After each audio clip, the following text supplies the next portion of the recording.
sleep amid the flowers for a couple of hours on a beautiful day. Daydream. Welcome back to Ripe Avocados. Today we're turning back the clock a week. We're going to talk about a pretty popular Oscar film. I think it won Best Cinematography, right? We should look that up. So the movie CONCLAVE, it won one single Academy Award, Best Adapted Screenplay. And it's about the Pope, the current Pope has died, and a conclave is being held, which is all the cardinals come to the Vatican City and they have to vote in a new Pope. And the dean, who is Eminence Thomas, played by Ray Fiennes, is leading this conclave, and basically he starts uncovering shady things going on from the other cardinals, and he's kind of in charge of this conclave and making sure they vote in the right person, and he's discovering that a lot of these cardinals might not be that person. But then at the end, through a test of faith, they do find possibly the right pope. And yeah, we can kind of jump into the ending here. The ending is Cardinal Benitez, who was actually not part of the original cardinal list, joins the conclave kind of in the first third of the movie. He isn't in the first part, and then he's kind of introduced as this random cardinal that the old pope had. Man, I'm going to get these religious terms wrong, but I guess he was anointed a cardinal in Kabul, but no one knew. None of the other cardinals knew about this, and they're not really sure why, but I guess it was for his protection, because a cardinal in Afghanistan might be looked down upon or frowned upon. But this cardinal is Cardinal Benitez, and throughout the movie, as you uncover the mysteries and the shadiness of these other cardinals, as a viewer, you start to think, okay, maybe Cardinal Thomas is the right person to become Pope. And Cardinal Benitez kind of steals the show towards the end, especially when it's Cardinal Bellini, Cardinal Tedesco going back and forth. Cardinal Tedesco being really, really old school with his beliefs. Doesn't like women in higher powers. Kind of wants to make sure that the church is... kind of wants to bring back the old school, Latin days of the church. Versus Bellini, who's very liberal and is pushing these new ideals out. But Cardinal Benitez is kind of in that middle ground, and he wants to see both sides. He understands them, but also just seems like the best person to become Pope. And in the end, he is elected Pope, and he accepts. And the big twist of the movie is that while Cardinal Lawrence has been finding out all this shady and mysterious stuff about all these other cardinals, and Benitez has kind of been looked at as this shining light, Cardinal Lawrence finds out one of the biggest twists is that Cardinal Benitez, who's now the new Pope, Pope Innocent, which is a crazy name, but he is an intersex man. So basically he grew up a man, always knew himself to be a man, but when he went to go get an operation on his appendix, they found out he had female reproductive organs. So it's this whole thing about, oh my God, intersex man being the new Pope, having these female reproductive organs. What is this? Should he be the Pope? But yeah, that's basically the big twist at the end. Yeah, it's almost told like a detective movie at points, where Ray Fiennes is doing his best Sherlock Holmes impression. I wanted to ask you about the last scene too. What did you think there was more meaning beyond him just watching three women in a courtyard at the very end and then recognizing that the Pope's a woman. Or I think that's all that was trying to signify, right? Well, I don't know if it was the Pope being a woman. I think the whole idea was that Ralph Fiennes wanted to find a Pope that would acknowledge uncertainty, or didn't just have certainty on all these different topics. Like there are two different sides to everything. So the whole idea of Cardinal Benitez being the new Pope, being the right Pope for that job, is because he lives in that world of uncertainty, right? He is a man, but he has these female reproductive organs. So his belief of himself is even uncertain. But he kind of grew through that, which is why I think he didn't go through with getting the surgery of getting those female reproductive organs removed. I think the whole reason why they did that last shot, and I also did some hardcore digging on Reddit, just going through some Reddit threads, but the thing I thought of at the end was, it's just Ralph Fiennes, the sequester's over, right? The sun's coming in. He's watching these three nuns walk out, like laughing, enjoying their time. And I think it's just to show a shift in the views of the traditional way of the Roman Catholic Church.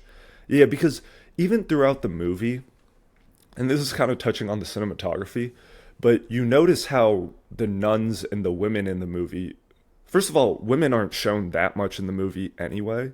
And anytime they are shown, it's the nuns. And most of the time, they're kind of in the dark, in the background. Their opinions don't. Yeah, exactly. And their like opinions don't matter. Even the head nun, and I forget her name, but she's like, we're meant to be invisible and not heard. Paula Dean. But Martha Stewart. Nun Stewart. I didn't but actually I think write at the that end, down, though. I think at the end, it's just meant to show, like, look, like the nuns coming out, laughing, being seen by Ralph Fiennes. Like, I think that's kind of a page-turning moment. Yeah. I can get behind that. I didn't really think it was too ambiguous, but it was one of those, I was watching it, I kind of looked away, and then they cut in a pretty, not generic way, but there's a lot of movies that will cut that last shot. It seems like it's abrupt, so I went back because I thought I might have missed something at the very end. But overall, I mean, we want to get into the scores before we analyze this. So yeah. The big knack about this movie, if you're recommending it to friends, obviously, it's not your typical action movie. There isn't a ton of cheap entertainment that's put into this. I went 6-1 for entertainment, but honestly, I did like this movie, and we will talk about the other categories. That's the beauty of Ripe Avocados. Like, this is definitely my lowest ranking overall, but I'll let you go before my entertainment was an 8.5. Damn, I okay. thoroughly enjoyed this movie. I was locked in. Okay. All right, so characters, I went 8.1. Characters, I went 8.0. Okay. Right on point there. Cinematography, this is where I went 8.7. Cinematography, I went 9.0. Okay. Yeah, the cinematography in this movie was insane. It was incredible. Yep. And then writing, I also went pretty high. I went 8.2 here. Writing, I went 8.7. Okay. So you really fucked with this movie. So I'll let you go. Like, why did you really like this movie? Like, maybe one reason why, any reason why you didn't like it, or things you thought it could have done better. One thing I love about a movie is when you as a viewer, you're unsure of what's going on. And I mean, the theme of this movie was uncertainty, and the whole movie, you're like, who's really shady? Who's pulling the strings here? At certain points, I thought this was all a tactic of Cardinal Lawrence to become Pope. When he has that discussion with Cardinal Bellini, Stanley Tucci's character, when he has that conversation with him, and Stanley Tucci's like, what name would you take if you became Pope? And he says Pope John. That's when I thought, like, okay, wait, maybe his play this whole time was to become Pope.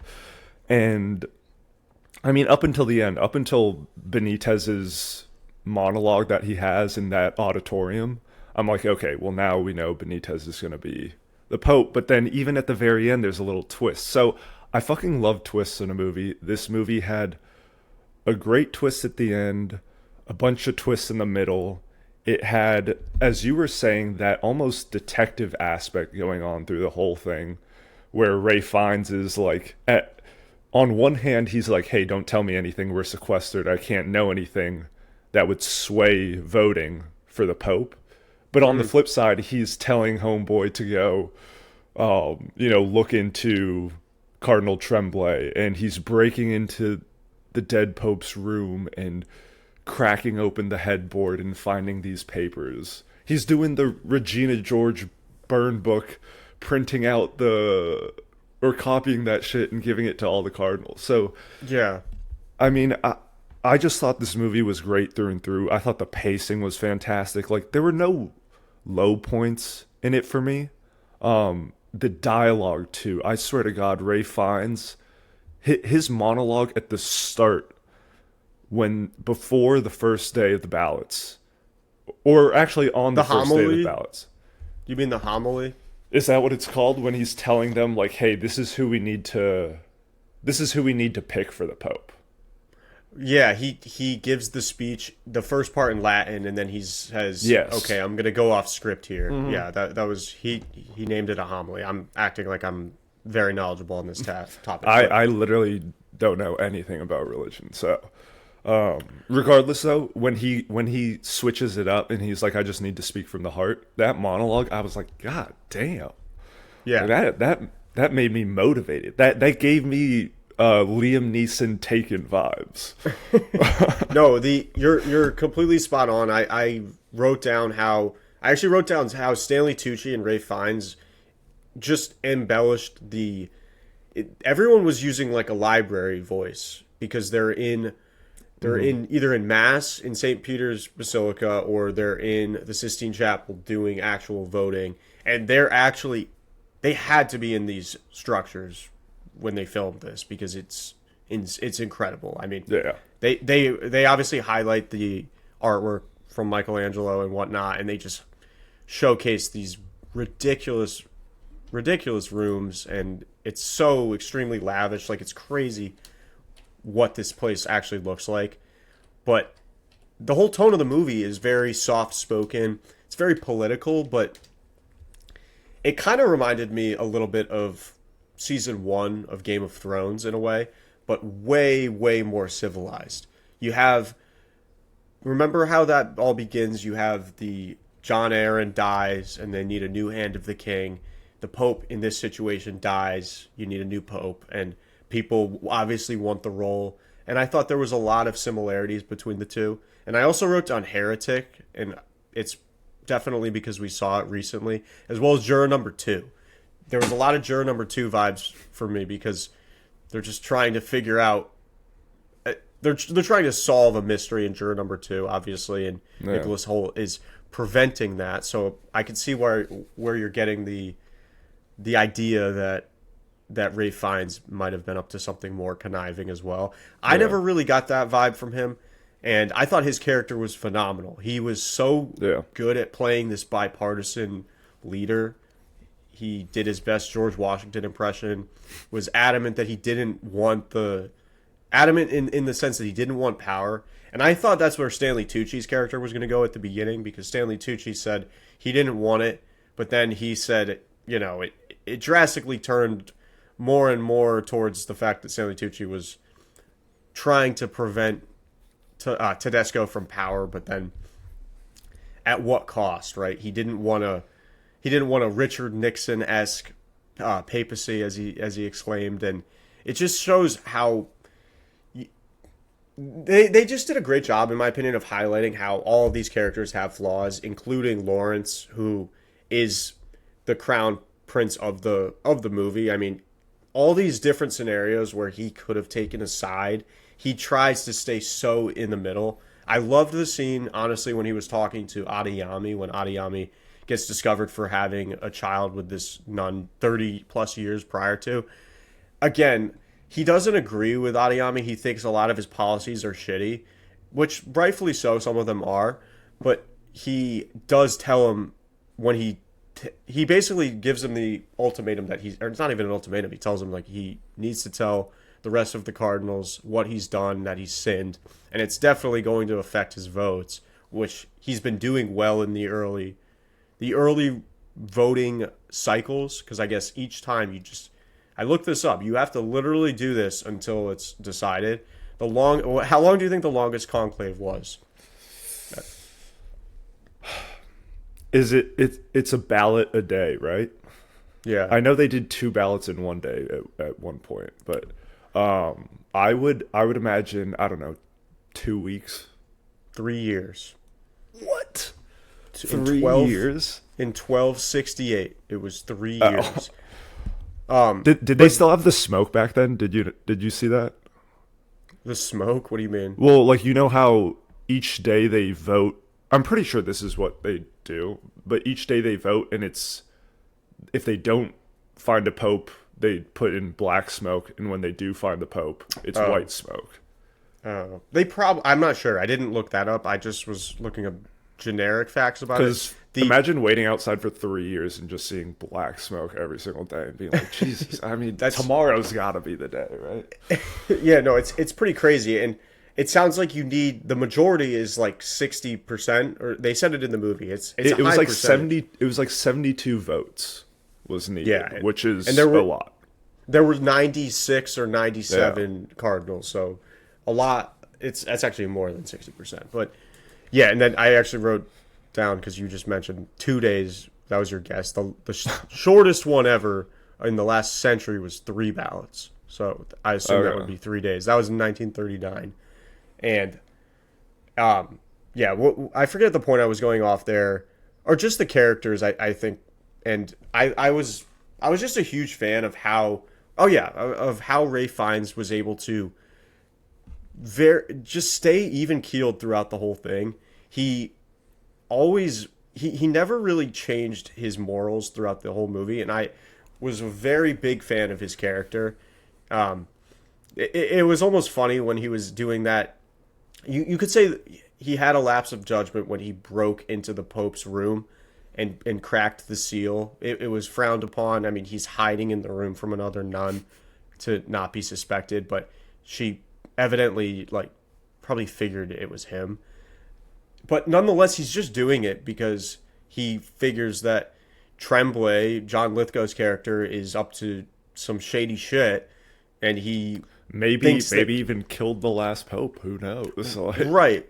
And I love how you really see how he identifies each little problem, or not. They're not all little at all. I don't know why I said little, but he identifies each conflict and just he thinks through everything very meticulously. And there's a lot of layers to this character. No, I completely agree. One thing about Ralph Fiennes' character I do enjoy is he takes everyone's word as is. He respects people too much to be like, you're lying. But throughout the movie, you see it grow and grow, his uncertainty toward these characters, especially Tremblay. Like right off the start, he asked him straight up about his meeting with the last pope, and Tremblay told him a straight up lie, and Ralph Fiennes took it as is. But then he was a little uncertain at first, and then even as the movie goes on, he starts finding out things, and while he doesn't want to be a part of all this drama, he does want to be a part of the drama and wants to uncover these mysteries. So I love that about his character. One thing you talked about too, about Stanley Tucci's character, I thought that was hilarious when the whole first part of the movie, he was like, I don't care about winning Pope. I don't want this. And after the first day of ballots, and you hear that Ralph Fiennes actually got 5 votes, Stanley Tucci confronts Ray Fiennes and is like, "What the fuck are you doing?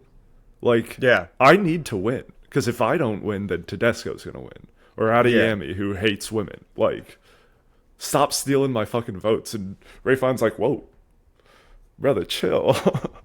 Chill the fuck out. Yeah, man. It goes back to just the whole human element that's tied into all of these characters.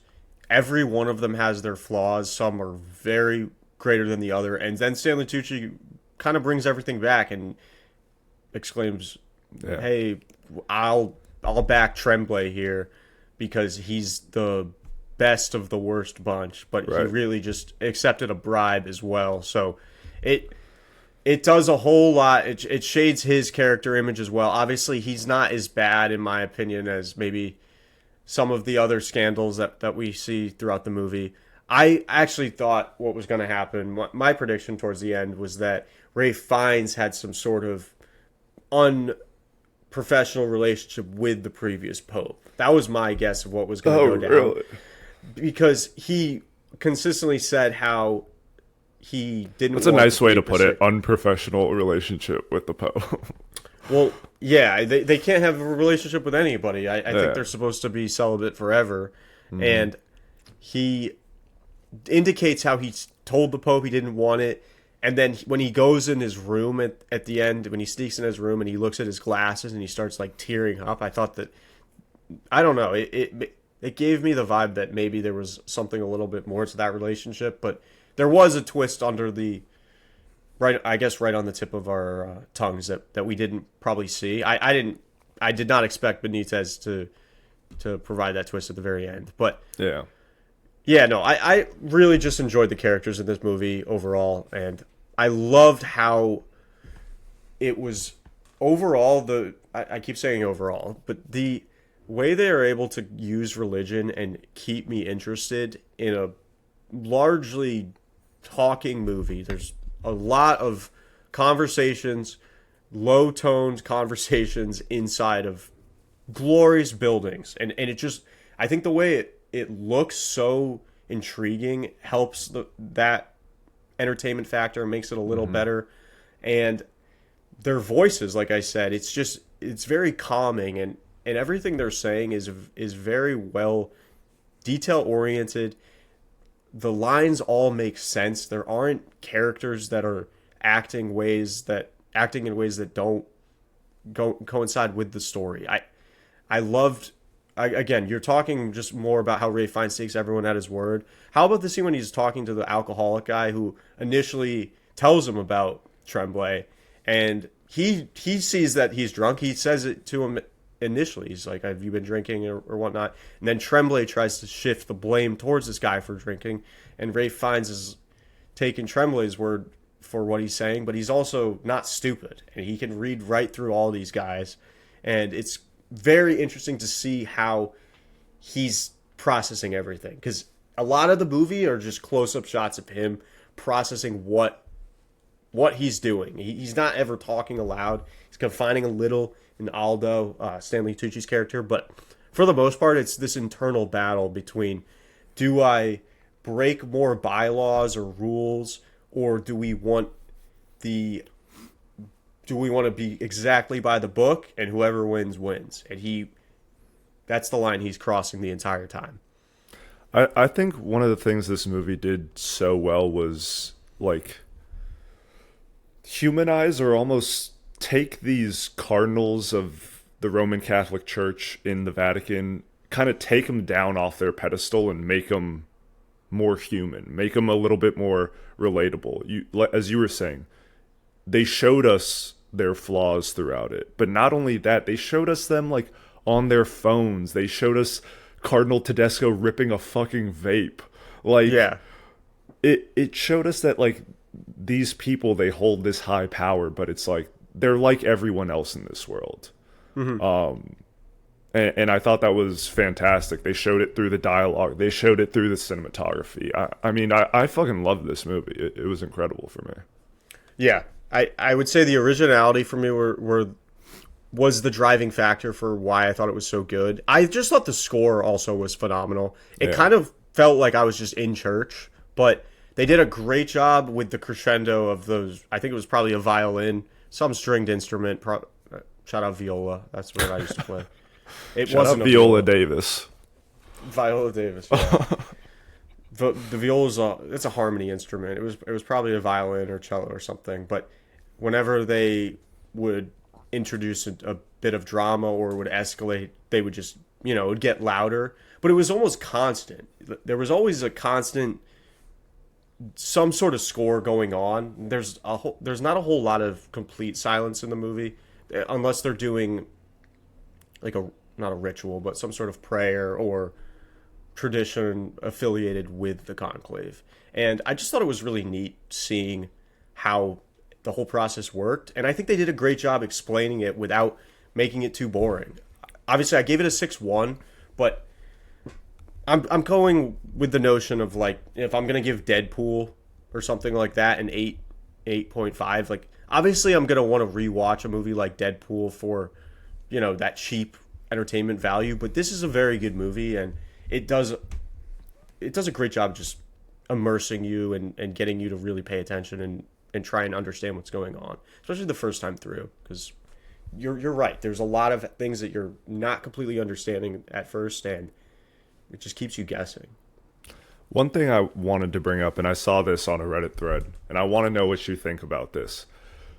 I've seen a number of people suggest that the Pope that died at the beginning of the movie, the old Pope, I've seen people suggest that he kind of manipulated and orchestrated this whole thing to make sure Benitez was elected the new Pope, because he felt that Benitez was the best choice for the new Pope, because he was kind of failing, or like his health was failing.